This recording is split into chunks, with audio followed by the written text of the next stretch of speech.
সারা পৃথিবী জুড়ে আমেরিকার যে বাজার সেইটা ভারত কি করে আস্তে আস্তে নিজের দিকে টেনে নিচ্ছে সেইটাই কিন্তু আমরা জানবো আজকের ভিডিওতে।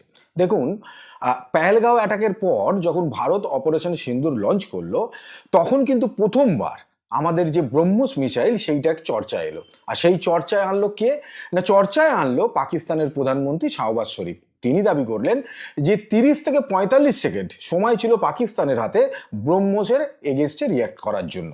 এবারে এখান থেকে এটা বোঝা গেল যে ব্রহ্মোস পাকিস্তানের জন্য কতটা ভয়ানক হয়ে উঠেছিল। এবং চায়না যে ডিফেন্স সিস্টেম দিয়েছিল, এয়ার ডিফেন্স সিস্টেম পাকিস্তানকে দিয়েছিল, সেটা যে কতটা পচা ছিল সেটাও বোঝা গেছিল। এইবারে এই যে অপারেশন সিন্দুর হলো পরেই কিন্তু ইয়েমেনে সৌদি আরব এবং ইউএইর মধ্যে একটা ঝামেলা শুরু হলো। যদিও শেষ অবধি ইউএই সেখান থেকে সরে আসতে বাধ্য হলো, কারণ স্বাভাবিকভাবেই সৌদি আরবের সঙ্গে ইউএই ক্ষমতার দিক থেকে পারবে না বলে। এবারে ইউএই বুঝতে পারলো যে শুধুমাত্র আমেরিকার ওপর ভরসা করে কিন্তু আগামী দিনে মিডল ইস্টে তার যে ডমিনেন্স সেটাকে কিন্তু রাখা কোনো অবস্থাতেই সম্ভব নয়। সেই কারণেই খেয়াল করে দেখবেন যে 3 ঘন্টার জন্য ইউএইর ক্রাউন প্রিন্স তিনি চলে এলেন ভারতে, এবং ভারতে প্রধানমন্ত্রী নরেন্দ্র মোদীর সঙ্গে বৈঠক হলো এবং 3 ঘন্টা পরেই কিন্তু তিনি ফেরত চলে গেলেন। এর পরে এই ঘটনাটা ঘটেছিল 20 তারিখ, 20 ফেব্রুয়ারি। 28 ফেব্রুয়ারি আমেরিকা এবং ইসরায়েল মিলে ইরানের ওপর হামলা করে বসলো। তারপরে যুদ্ধ চলতে থাকলো এবং যেহেতু ইরান আমেরিকা অবধি পৌঁছতে পারবে না ইরানের মিসাইল এত দূরত্বের জন্য, সেই কারণে ইরান বেছে নিল কোন দেশগুলোকে না, যেখানে যেখানে আমেরিকার ঘাঁটি রয়েছে সেই সমস্ত দেশের উপর আক্রমণ শুরু করলো। মানে সৌদি আরব, কাতার, কুয়েত, ইউএই, এই সমস্ত দেশের উপর হামলা শুরু করলো ইরান। এবং সবচেয়ে বেশি যে ক্ষতিগ্রস্ত হলো এবং সবচেয়ে বেশি হামলা ইরান যার উপর করলো তার নাম হচ্ছে ইউএই। এখান থেকে ইউএই এটা বুঝতে পারলো যে আমেরিকার ওপরে পুরো ভরসা তো দূরে থাক, খুব বেশি ভরসাই আর কিন্তু কোনো অবস্থাতে করা যাবে না। এবারে ইউএই তাহলে কার কাছে পৌঁছবে? কারণ একদিকে সৌদি আরব এবং পাকিস্তানের মধ্যে ডিফেন্স প্যাক্ট হয়ে বসে রয়েছে, ফলে ইউএই কোনো অবস্থাতেই পাকিস্তানের সঙ্গে ডিফেন্স প্যাক্ট করতে যাবে না। যদি এটা মনে হয় যে ইউএইর সঙ্গে সম্পর্ক পাকিস্তানের খারাপ ছিল, তা কিন্তু নয়। কিন্তু যেহেতু সৌদির সঙ্গে ডিফেন্স প্যাক্ট আছে, ফলে ইউএই সেখানে ঢুকতে পারলো না। ইউএইর দরকার ছিল এমন একটা দেশ যে দেশটা নির্ভরশীল, যার উপরে বিশ্বাস করা যায়। এবার সেই দেশটা ভারত ছাড়া কে হবে? স্বাভাবিকভাবেই নিজের ডিফেন্স সিকিউরিটি মজবুত করার জন্য ইউএই ভারতের কাছে ব্রহ্মোস মিসাইল চাইলো। ভারতও দেখলো যে এটা ভারতের সামনে একটা বিরাট সুযোগ। তার কারণ সেই সময় স্টেট অফ হরমুজ বন্ধ হয়ে গেছে, ফলে এনার্জি ক্রাইসিস কিন্তু ভারতে সারা পৃথিবীতে যেরকম এসে পড়ছিল সেরকমভাবে কিন্তু ভারতেও এসে পড়ার মতো জায়গা তৈরি হয়েছিল। এখান থেকেই ভারত একটা চাল খেললো। চাল না বলে বলা যেতে পারে যে ভারত ইউএইর ইন্টারেস্টকে বোঝার চেষ্টা করলো এবং ইউএইকে ভারতের ইন্টারেস্ট বোঝানোর চেষ্টা করা হলো। ইউএইকে বলা হলো যে ব্রহ্মোস এবং তার সঙ্গে আকাশ তীর, যেটা ভারতের এয়ার ডিফেন্স সিস্টেম, সেইটা ইউএইকে দেওয়া হবে, কিন্তু তার বদলে ইউএইকে ভারতের যে এনার্জি সিকিউরিটি সেটাকে রক্ষা করতে হবে। কিন্তু এই রক্ষা করার ক্ষেত্রে ইউএইর কাছে সবচেয়ে বড় বাধা হয়ে দাঁড়িয়েছিল ওপেক, কারণ ওপেকে সৌদি আরবের দাদাগিরি।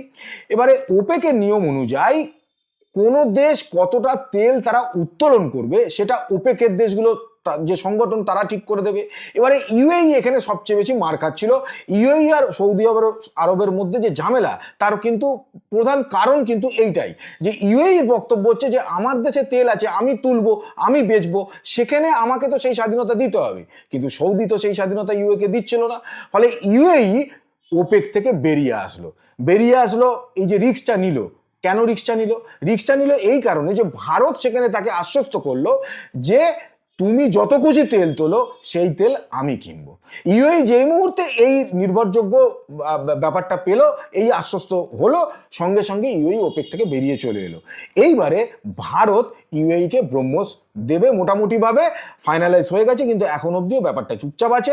আকাশ তীরও ইউএইকে দেওয়া হবে এবং তার বদলে ভারতের এনার্জি সিকিউরিটিটা তৈরি হয়ে গেল যে ইউএই তেল ভারতে আসবে।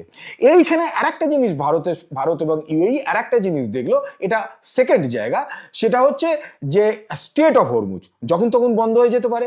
একদিকে ইউএই কাস্টমার তৈরি করবে, ভারতের সঙ্গে সে আরো কাস্টমার তৈরি করবে, কিন্তু তেল যে বেচবে, তেল স্টেট অফ হরমুজ দিয়ে বার করে তবে তো সে রপ্তানি করবে। স্টেট অফ হরমুজ যদি বন্ধ থাকে তাহলে কি করে হবে? সেই কারণে দুজনে মিলে এটা ঠিক করলো যে ভারতেই ইউএই তেল মজুত করা হবে। এই ক্ষেত্রে দুজনেরই আবার উইন উইন সিচুয়েশন হয়ে গেল, যে একদিকে ইউএইর এই ব্যাপারটা দাঁড়ালো যে ভারতে যদি তেল মজুদ থাকে, তাহলে যদি স্টেট অফ হরমুজ বন্ধও থাকে তাহলে ইউএই ভারত থেকে তেল বেচতে পারবে। আর ভারত দেখলো যে যদি ভারতেই তেল মজুদ থাকে তাহলে ভারতের যে তেলের যে রিকোয়ারমেন্ট সেইটা এখান থেকেই পূরণ হয়ে যাবে। ফলে এই দুটো ইন্টারেস্ট ম্যাচ করাতে আজকে ইউএই কিন্তু ভারতের থেকে একটা বিপুল পরিমাণ ডিফেন্স ইকুইপমেন্ট কিনবে। তার সাথে সাথে ইউএই দেখা দেখি কিন্তু ইন্দোনেশিয়ায় সম্প্রতি নরেন্দ্র মোদী ইন্দোনেশিয়ায় ভিজিটে গেছিলেন এবং সেখানে গিয়ে কিন্তু ইন্দোনেশিয়ার সঙ্গে আমাদের চুক্তি হয়ে গেছে যে ভারত ব্রহ্মোস দেবে, আকাশতীর দেবে এবং তার বদলে ইন্দোনেশিয়ার যে ক্রিটিক্যাল মিনারেল রয়েছে সেইটা তারা ভারতকে সাপ্লাই করবে। এইবারে ইন্দোনেশিয়া এই কাজটা করছে কারণ চীনকে কাউন্টার করতে গেলে ভারতের ব্রহ্মোস লাগবে ইন্দোনেশিয়ার, সেই কারণেই কিন্তু ইন্দোনেশিয়াও আসছে।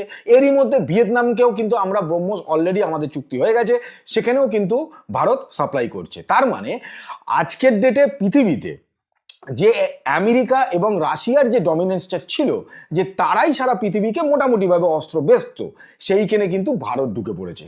চায়নাও ঢুকতে চেয়েছিল, কিন্তু পাকিস্তানের সঙ্গে ভারতের যে 4 দিনের যুদ্ধটা হয়েছিল সেখানে চায়নার মাল যে ফটকা সেইটা প্রমাণিত হয়ে গেছিল। ফলে চায়নার মাল কেউ কিনতে চাইছে না। ফলে 3 নম্বর দেশ হিসেবে আগামী দিনে ভারত কিন্তু ডিফেন্স সেক্টরে একটা যে বিরাট ভূমিকা পালন করতে চলেছে এবং সেখান থেকে যে ভারতের অর্থনীতি একটা দুর্দান্ত জায়গায় পৌঁছবে সে নিয়ে কোনো সন্দেহ নেই। এবারে এই যে এত আমেরিকা যে ইরান খেলতে লাগলো, এতে কিন্তু সবচেয়ে বড় ক্ষতি হয়ে গেছে আমেরিকার ওপরে যে সমস্ত দেশ নির্ভর করে বসেছিল তারা কিন্তু আজকে শুধুমাত্র আর আমেরিকার ওপরে নির্ভর করে থাকছে না, তারা অন্য জায়গার সন্ধান করছে, অন্য দেশের সঙ্গে অ্যালাই করছে। এবারে সেখানে ভারতের থেকে ভালো অ্যালাই আর কে হতে পারে, সেই জায়গাটাই কিন্তু ভারত গ্র্যাব করছে। আর আমেরিকার দীর্ঘমেয়াদী জায়গা থেকে যদি দেখা যায় তাহলে আমেরিকার কিন্তু আগামী দিনের ভবিষ্যৎ খুব একটা সুরক্ষিত নয়। আমেরিকার যে ডমিনেন্স ছিল সেই ডমিনেন্স কিন্তু আর দেখতে পাওয়া যাচ্ছে না, সেই জায়গায় কিন্তু ভারত ভালো রকমভাবে এন্ট্রি নিয়ে নিয়েছে। ফলে স্বাভাবিকভাবেই আমেরিকার এই মুহূর্তের অবস্থা হচ্ছে যে ওই একটা কথা আছে না আমাদের বাংলা প্রবাদ, যে দেখবে আর চলবে লুচির মতো ফুলবে, তা ডোনাল্ড ট্রাম্প আপাতত লুচির মতো ফুলুক, আমরা কিন্তু সারা পৃথিবীতে মাল বেচবো এবং আমাদের অর্থনীতি স্ট্রং হবে।